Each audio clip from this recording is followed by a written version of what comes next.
Hey folks, once again, there are two handouts going around the room, or that went around the room. Please make sure you have both of them. If not, they're right here at the front of the aisle, so come pick them up. I have a couple of pieces of news. First of all, at this very moment, the TAs are in Soda Hall grading your midterms. And I was just doing that myself. So you can expect to find your scores in GLOOKUP by tomorrow morning. You sound sad. So the indications so far are that this midterm was a little too easy and that the scores are going to be higher on average than I had intended. And so I want to personally apologize all of you for not giving you the challenge that you've expected from Berkeley. And I solemnly vow to try to do better in the future. It's also important for you to know now that Project 2 is available. Project 2 will be by far the largest piece of work you do this semester. So you want to get started early. You do not want to, if you do nothing else this weekend, please read the Project 2 handout just so that you know how much work you have to do. Now, Project 2 is a group project, and that means you work in teams of 2 or 3 people.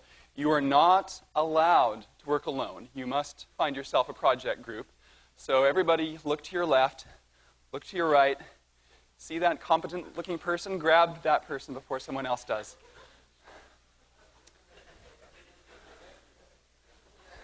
You're welcome.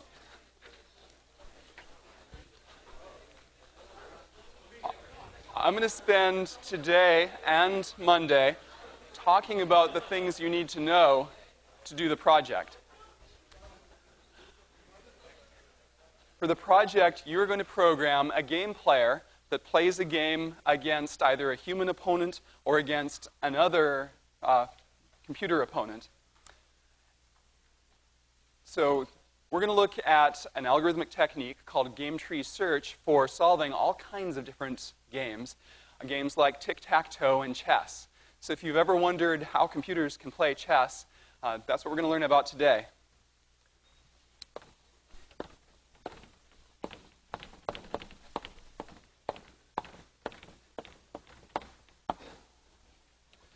Again, we're looking at algorithms for game tree search. And to keep things simple, I'm going to use the game tic-tac-toe. I hope you all know it. If you don't, then you can ask me about it afterwards, though hopefully it'll be pretty obvious how it works by the time we get through this lecture. In tic-tac-toe, you have a grid with 9 spaces where players take turns writing X's and O's. And let's suppose that the game is already in progress, and we reach this point. And it's now X's turn, because X goes first, and so it's X's turn to go.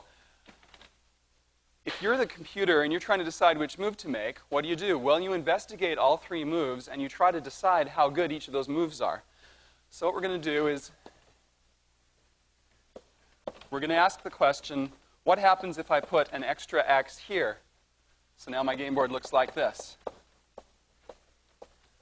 And then we're going to repeat the question for the other 2 possibilities. So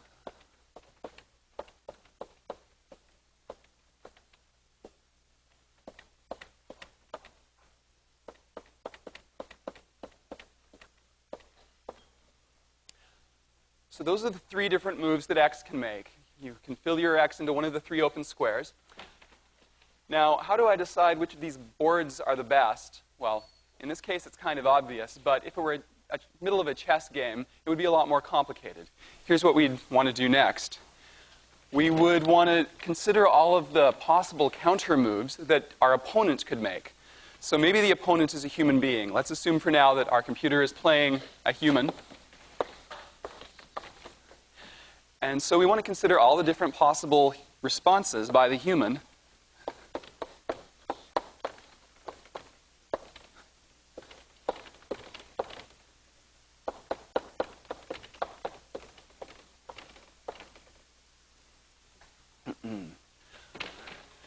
Then, based on those responses, you, the computer, can make counter responses after that if you haven't already lost, which is what's happened here. But for this grid here, you've got the grid's still in play, so you can make your next computer move. So you can see we can build a tree this way. Now, the middle node here is not going to have any children because here x is already 1. But this node has a couple of children. And I want to have one complete example of a game tree, so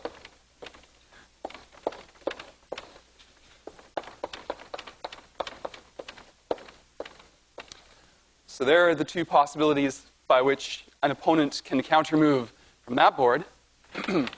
One of them ends the game, but the other one gives the computer a chance to respond again.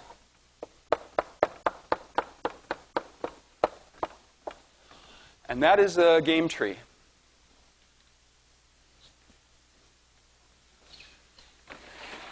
So remember, the first level of arrows is the computer moves. The next level of arrows is the human moves.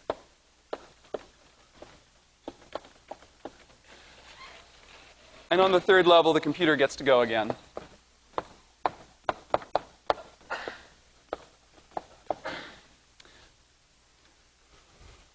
Now, given a game tree like that, how do we as the computer decide which move to make? Well, we're going to make several assumptions here. So first of all, if you're playing a game of chess, it matters whether your opponent is smart or stupid. If you know that your opponent will always make a certain stupid move, you might exploit that. But as a computer program, you don't really know your opponent in advance. So here's what we're going to do. We're just going to assume that our human opponent is perfect and will always choose the best possible move. In fact, most of these game tree search algorithms simply assume that both opponents are infinitely intelligent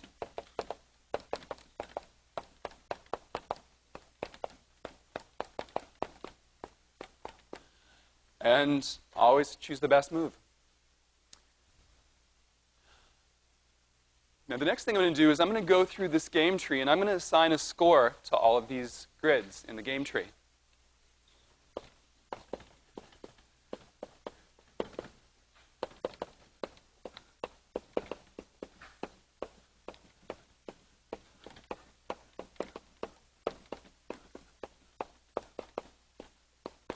And the score is going to indicate how optimistic the computer is that it's going to win.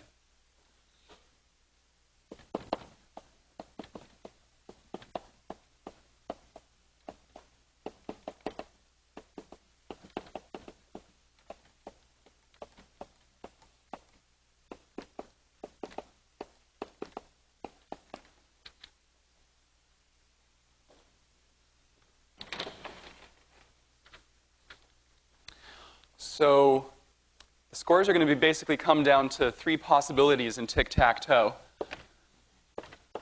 We're going to assign a grid a score of 1 if the computer is guaranteed a win.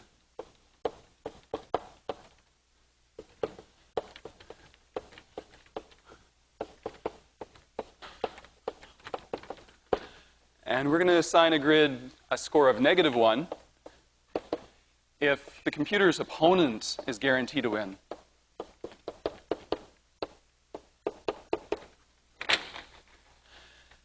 And in tic-tac-toe, you can have a tie game.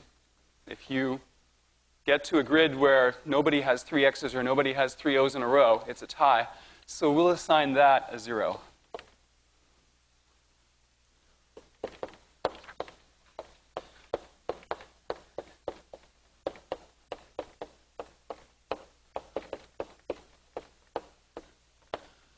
So if perfect players will reach a draw from a given grid, we assign that grid a 0.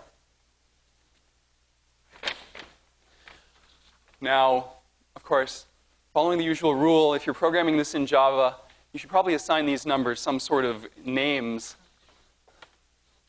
in all capital letters, like draw, computer win, and human win. But it would take too long to write computer win over and over again on the board, so I'm just going to use the numbers today. So now the question is, given this system, how do we score an actual grid? Okay, scoring the grids at the bottom of the tree, the leaf nodes where the game is over, that's easy.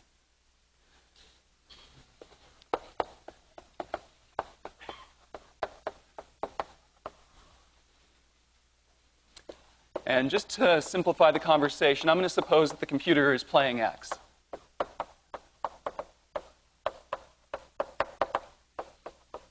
So just reverse everything I say if the computer is playing O. And so if you have 3 X's in a row, then the computer has 1, so you assign the grid a 1. If you have 3 O's in a row, then the human has 1, so you assign the grid a -1. And if there are no empty squares left,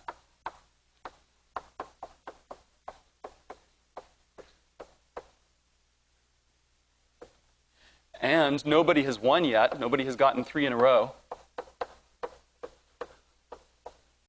then you assign that grid a 0. So those are the easy grids. And hopefully, those of you who'd never heard of tic-tac-toe before, now you should know the rules, because I've just kind of said them indirectly. Are there any questions so far before we get on to the scoring the hard grids?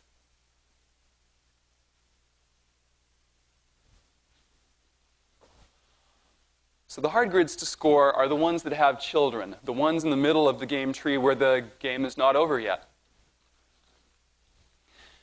And so any other grid we want to score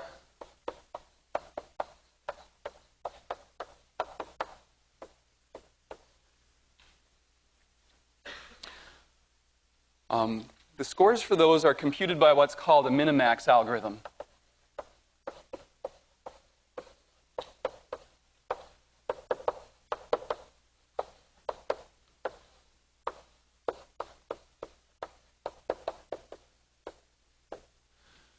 Which is the topic of the rest of today's class.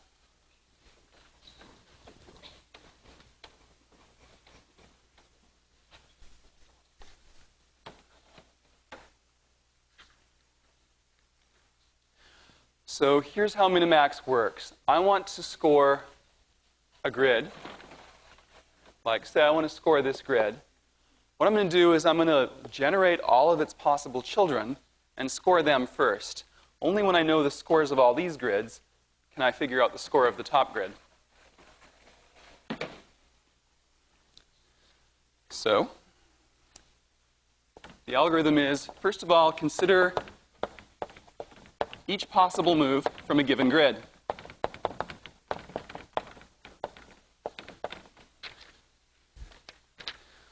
For each possible move that you can make, determine what the child grid looks like.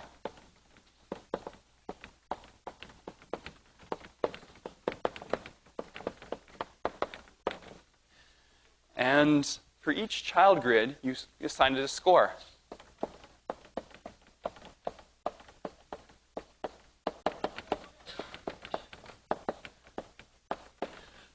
And how do you assign a child grid a score? Well, recursion, yeah. Minimax is a recursive algorithm. It calls itself recursively.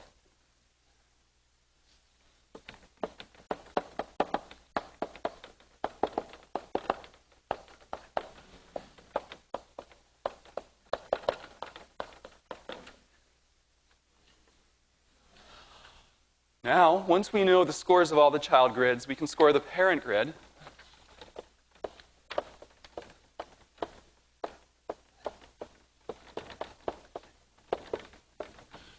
And the way we score the parent grid depends on whether it's the computer's turn or the human's turn. So if it's the computer's turn,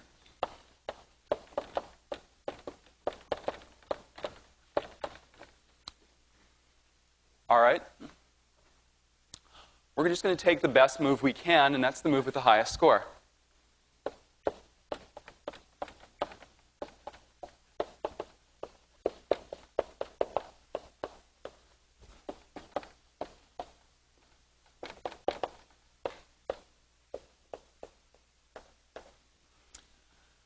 And if it's the human's turn, or the opponent's turn,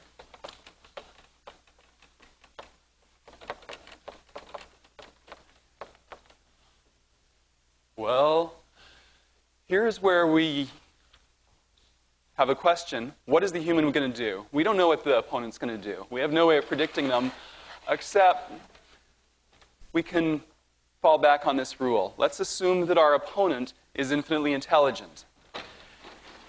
And let's just hope that if I make the right chess move to defeat Garry Kasparov, then hopefully that chess move will defeat Doofy 2. So at the opponent's turn, you just assume that the opponent is going to take the best possible move for the opponent, and that means the lowest score. The computer's trying to get the highest score possible.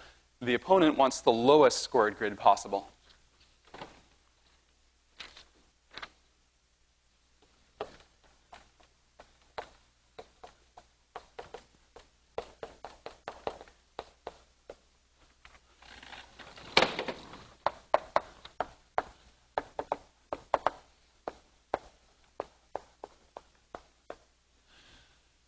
And of course, this is where the name Minimax comes from.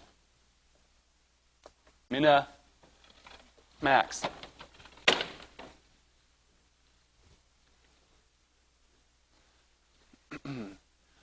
So coming back to my game tree now, I can look at each level of the game tree not only as a particular move, but also as a min level or a max level. And every computer move is a max level, and every human move is a min level.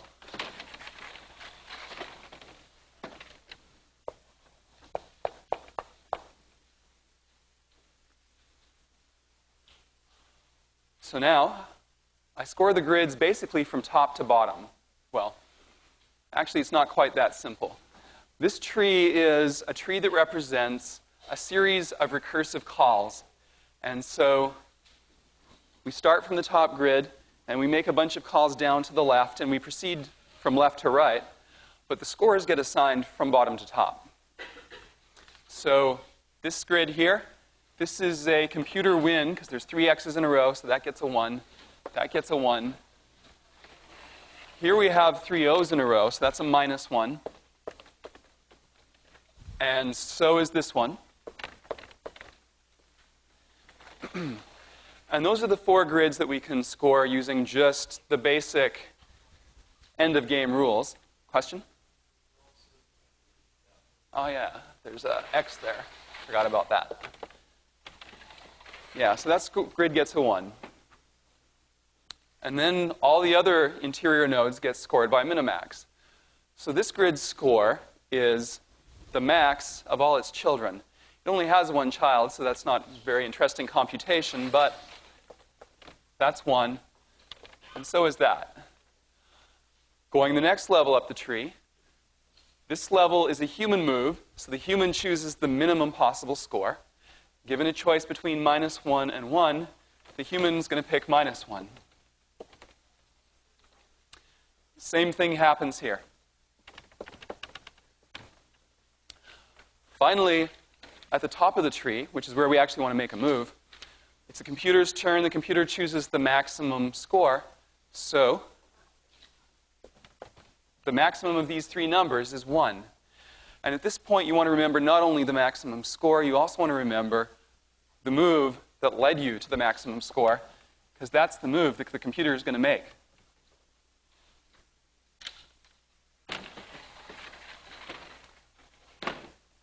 And there's our scored game tree, and now we know what move to make. Questions?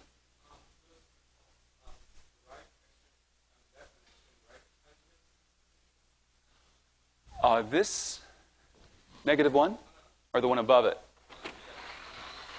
So this grid has 2 children. One of its children has a score of 1.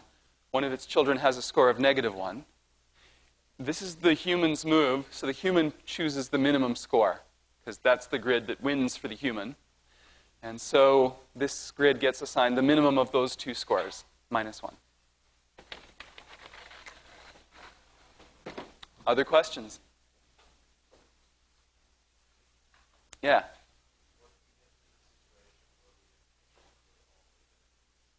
If you can't get all the way down because there's too many of them, I'll talk about that towards the end of this lecture. But first I'll teach you several other speed-ups. Yeah?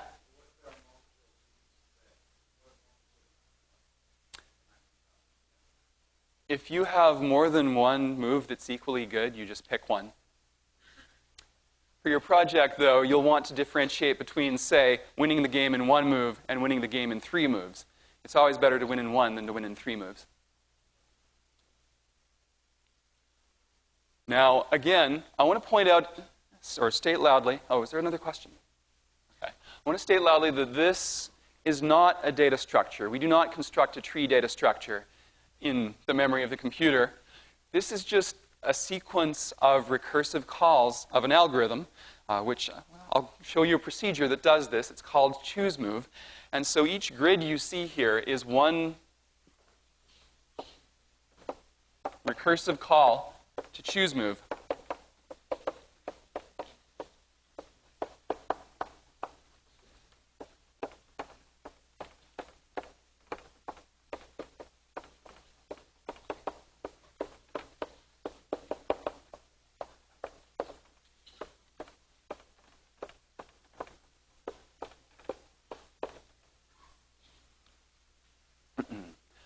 Second of all, one way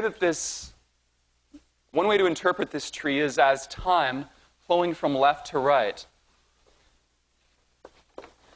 And the time is the time during which any particular chooseMove method is on the stack. So for instance, at this level of the tree, at some point chooseMove gets called, but that chooseMove has to return before this chooseMove can get called, and that one has to return before this one can get called, and that one has to return before this one can get called, for instance. Also, the vertical dimension of the tree has an interpretation, which is the stack. So you should think of this as being the direction that the stack grows.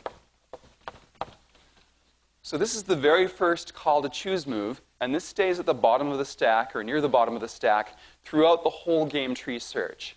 And then this chooseMove calls this chooseMove, which calls this one, which calls the next one down. And you have 4 of chooseMoves on the stack. And then that one has to return before we go on to this one. But at a fixed point in time, you might have, for instance, this chooseMove, this chooseMove, this chooseMove, and this chooseMove on the stack. So any one path down the tree is what your stack looks like at some given point in time. So now let's look at code for doing this.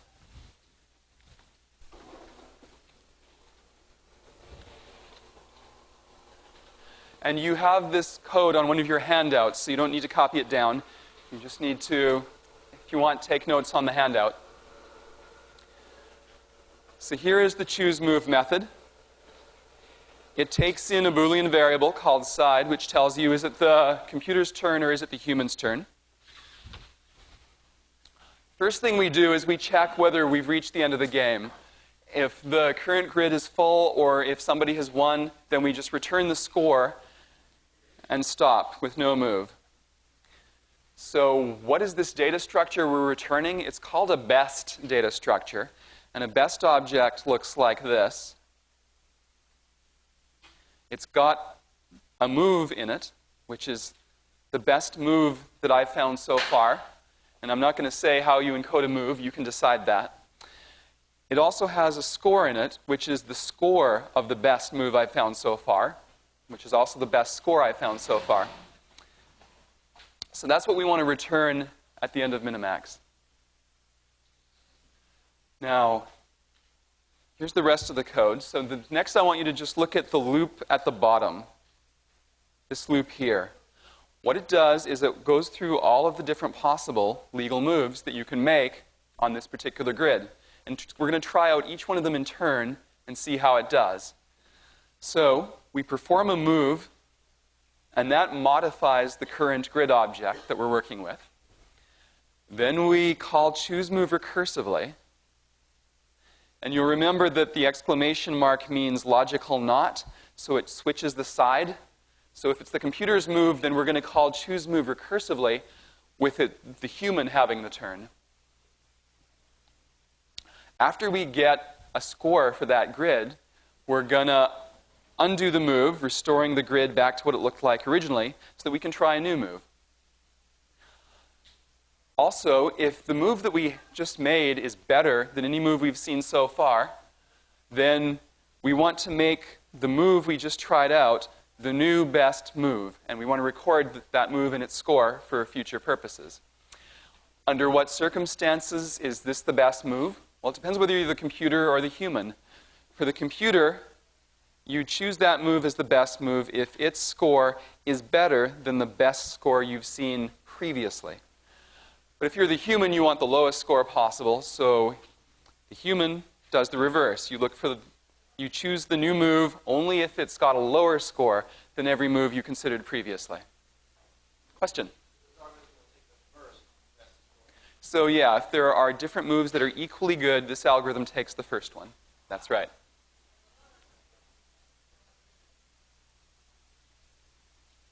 Now let me go back to this little snippet of code right here, because there's just one thing I want to point out. The way that I initialize the score is that I set it to a move that's even worse than the worst possible move. So if I'm the computer, I'm going to set the score to -2, and the reason I do that is to make sure that at least one move gets picked, no matter how bad. The handout I gave you, the long one, not the short one, is text from a book that explains this stuff in more detail. Unfortunately, they get this bit wrong. What they do is they set mybest.score equal to -1. And that has the effect that if all of your moves are losing moves, then your computer refuses to pick a move at all. It's sort of like a little child who realizes he's going to lose the game and decides that if he just doesn't make a move, then he won't lose after all. So we don't want to be, we want to be better sportsmen than that. So that's why that's -2. So that you'll pick at least one move, even if all your moves lose. And then you return the best move that you find and its score. Any other questions about that?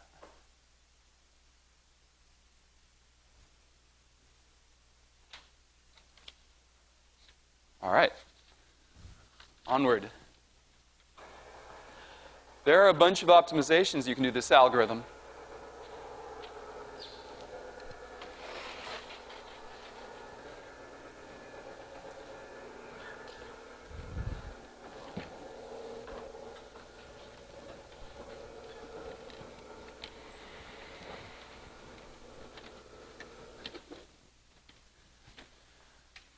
The first optimization, just to get us started, lights.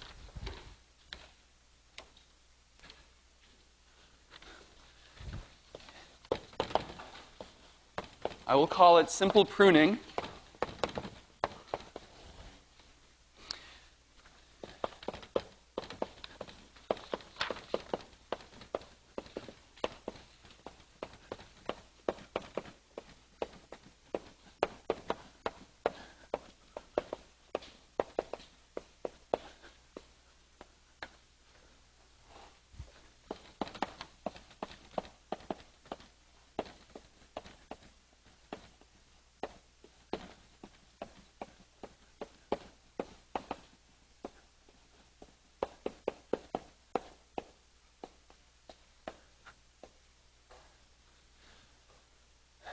This seems like an obvious observation. If a player discovers a move that gives you an absolute guarantee that you're going to win, then there's no point in continuing to search for a better move. You can't do better than a win. Well, in your project, it's slightly different. You can't do better than a win in one move. So, what are we going to do in this tic-tac-toe tree? Well, let's look at when we've just finished searching this grid. We've just assigned a score of -1 to this grid. It's the human's move. The human has just found a winning move. Why even consider the other move? You've got a winning move here. What more do you want? It's a waste of time to look at this other move, too, because you can't do better than a win. So to save computational time, we're just going to prune this right off. And that not only prunes off that, but it prunes off the child, too. At this point, there's just no need to search this branch of the tree.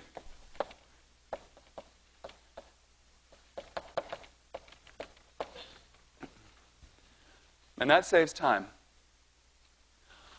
We can apply this reasoning at the computer levels as well. So here's the computer move.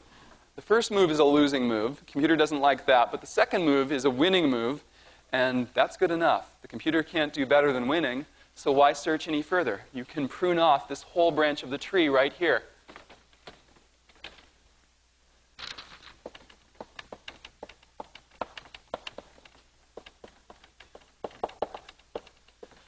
And the deeper the game goes, the more savings you get by doing this. So look, now our tree looks a lot smaller than before. We don't have to spend nearly as much time searching for moves.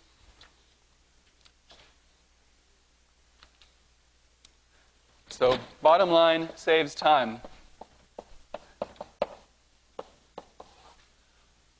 Any questions about that?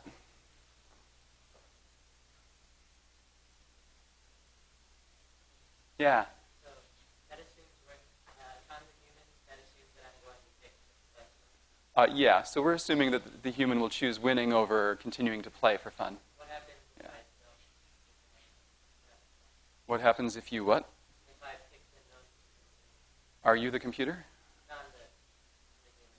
Like, I Oh. didn't think about me doing that. Well, then, at this point, the computer is doing all of this computation just to decide what move it wants to make. See? So the computer is going to pick this move, so it's not even going to give you the chance to make that move.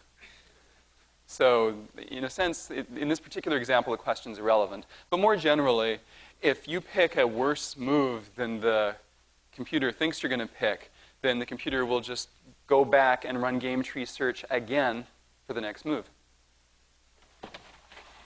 So if you make this move, the computer just has to go back and compute that branch of the tree, basically. Yeah? Yes. In fact, in practice, the computer will always want to make a new tree every time it moves, because in practice, the computer is not going to be able to make the whole tree all the way down to the bottom, because there just isn't enough time in a game like chess to compute all 10 zillion possible ways the game can go. Other questions? The project's not about chess. It's about a much more obscure game you've never heard of, taken out of a book of interesting games. This game's actually a fun game to play. I like it. It's also very algorithmically interesting, which is why it fits well in this class. Now, this simple pruning I've just taught you about is a prelude to the real big gun, which is a much more aggressive pruning method called alpha-beta pruning.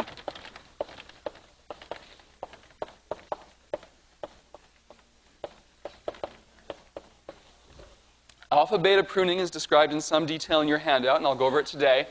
But I need to tell you now that alpha-beta pruning is a bit of a mind twister, and you'll probably have to study it over 2 or 3 times before you really get it. But let's get started and do the best we can for now. Now, alpha-beta pruning subsumes simple pruning, which means it does all the pruning that simple pruning does and more. And here's the idea. Well, I need a new game tree, because it's a complicated idea.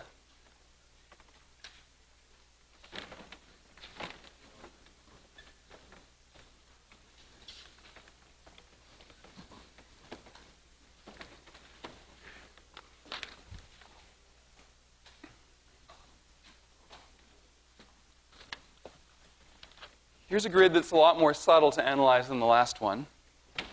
The computer, once again, has 3 different moves it can make.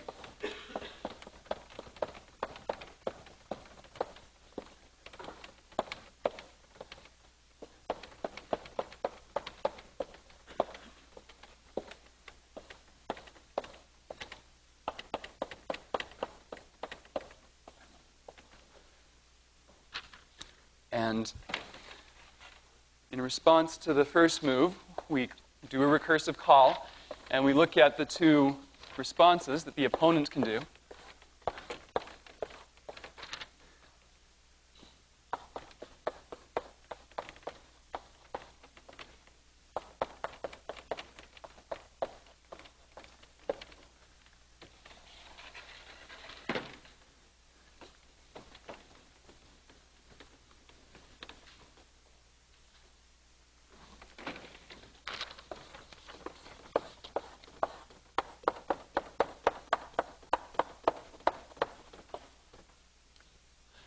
Then we look at the child of that. So what we've got here is a tie game. So this grid gets assigned a 0 because nobody has won. And by the Minimax algorithm, this is a max level. So we score this grid with a 0 as well. Then we go on to the next grid, and we look at it and its possible ways it can turn out.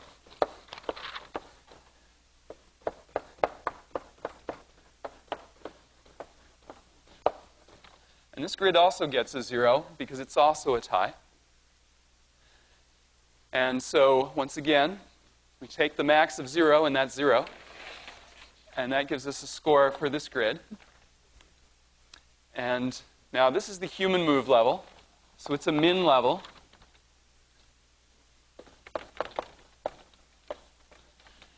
And so the human takes the minimum of those two grid scores, 0 and 0. The minimum of those is 0. And the top grid, well, we haven't scored yet. So now the computer has considered one move, and that move leads to a tie. So we're going to try the next move and hope that it does better. Well, we try this next move. We go down to a child.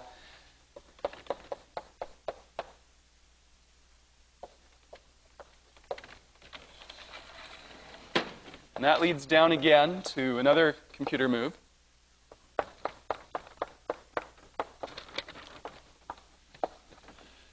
And this route also leads to a tie, so we give this grid a 0.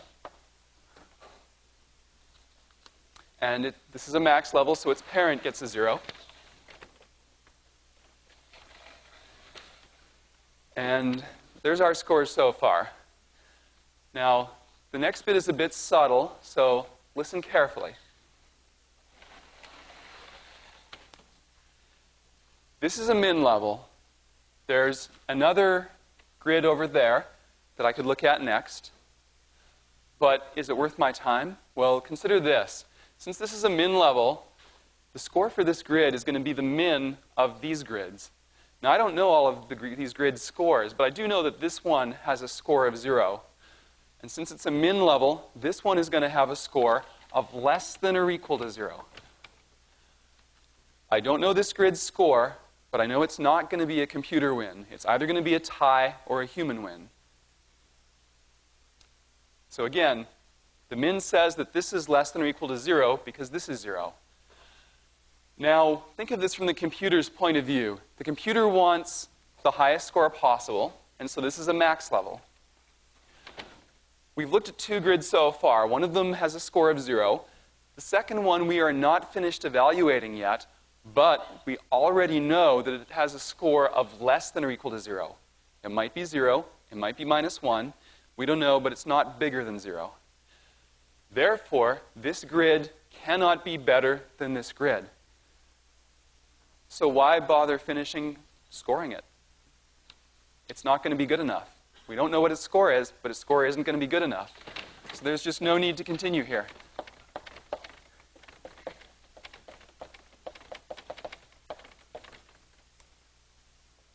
The computer just does not finish evaluating that move. Instead, it just goes on to the next move. And this move, maybe this will lead to a computer win. Let's check it out.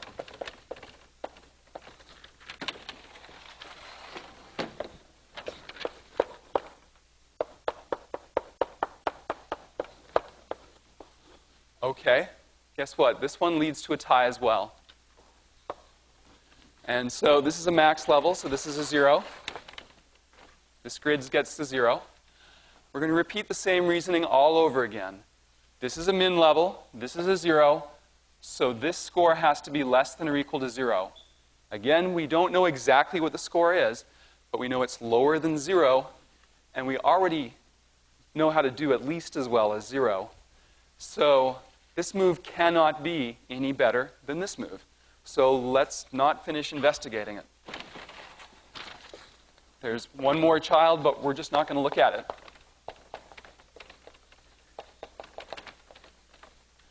Question?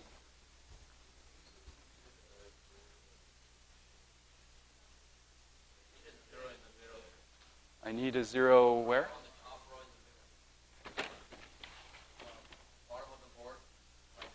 Uh-huh. Oh, okay. Ah.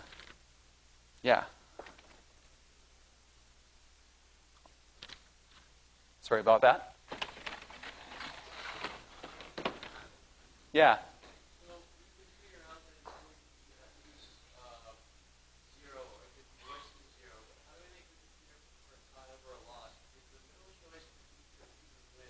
Uh-huh.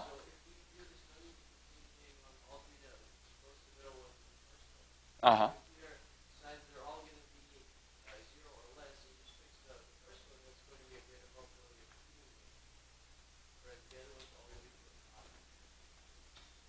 Wait, I don't see your reasoning. So you're saying that the first one might somehow lead to a human win? Right. The third one might lead to a human win. That's right.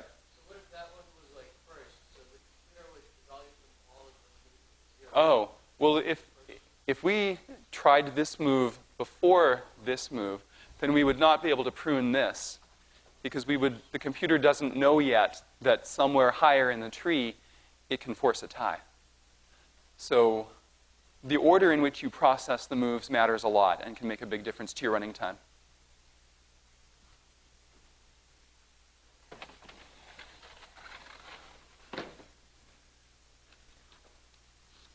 Other questions?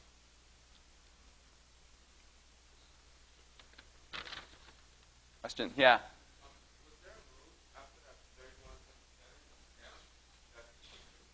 Third one from the center. Was there this one or the? Yeah, this is a tie here. How do I know that this is less than or equal to 0? Because this is 0 and this is a min level.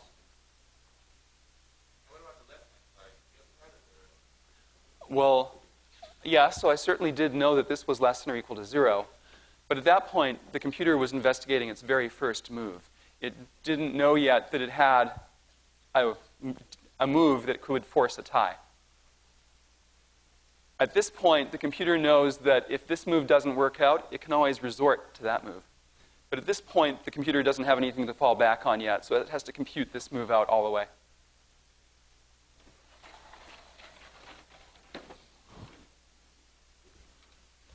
Now, the hard part, of course, is taking this insight and turning it into an algorithm.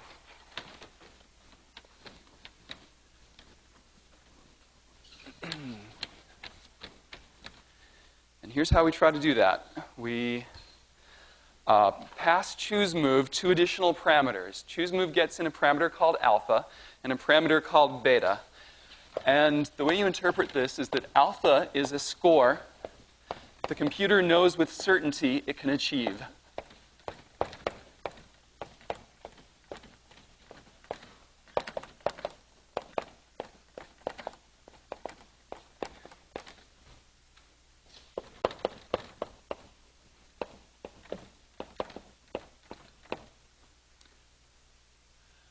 Now, this alpha exists at a particular spot, in a particular chooseMove method.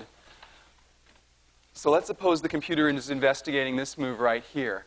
Then alpha means 2 things. Alpha is the best move that the computer can achieve either by making the right move from here or by making a different move higher in the tree so that it never gets to this grid in the first place. That makes alpha a little bit confusing. Again, alpha is a value that you might get by choosing the right move from this grid, or it's a value you might get by choosing a different move higher up in the tree so that you never get to this grid in the first place. The other parameter, beta, is like the opposite of alpha except from the human's point of view. So the opponent knows for sure that it can achieve a score of beta or better.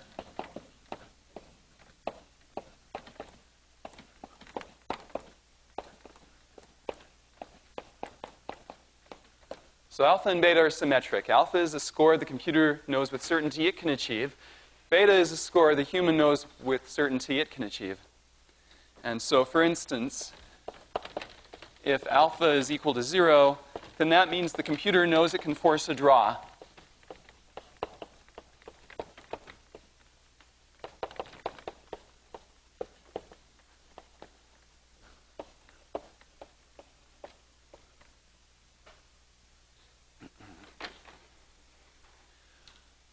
Now, the hardest part about alpha-beta search to understand is this. If beta becomes equal to or less than alpha, then that's when it's time to prune. Further investigation of the current grid is useless.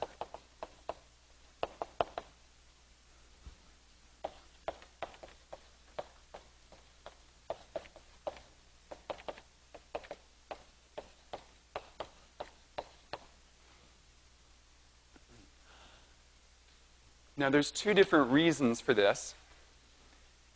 If it's the computer's turn and alpha gets big enough that it's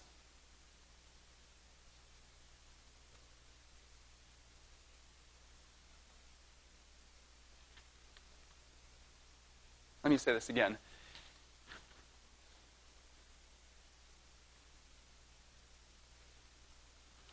If it's the computer's turn and alpha gets big enough that it's greater than beta, then, well, beta is a number where the where the human knows it can do at least this well higher up in the tree. And so alpha being bigger than beta means the computer knows it can do really, really well if we get to this grid. So the human is never going to let us get to this grid. So there's no point investigating this move because the human's not stupid enough to let the computer do this well. The flip reasoning is if it is the human's turn and beta gets low enough that it's less than or equal to alpha, that means that the computer has a better move higher up in the tree somewhere that it's already investigated. So the human is never going to let the game get to the particular grid that we're investigating right now. And the human has just discovered it can do better. So this is too good a move for the human. The computer is never going to let us get to this grid in the first place. So we prune that particular grid. And probably I have to write that down in a sentence, and you read it 20 times, and then you start to get it. But it's really hard to explain. So let me show you the code for that.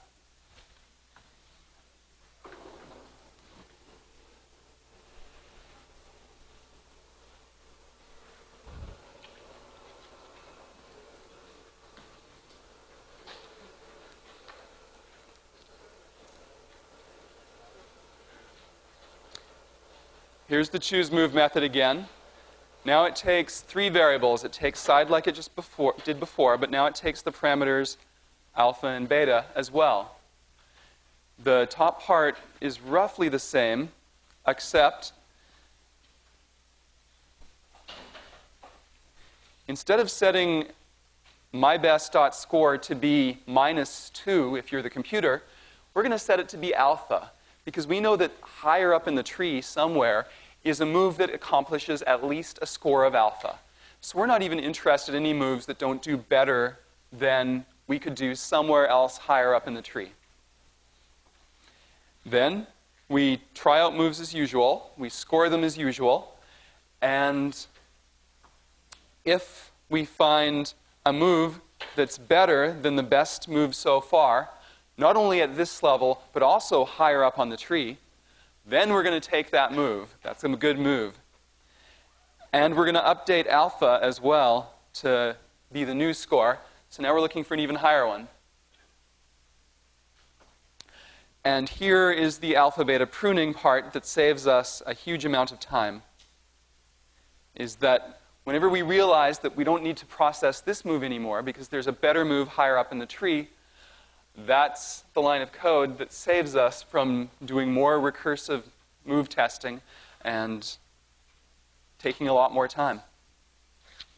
Any questions about that?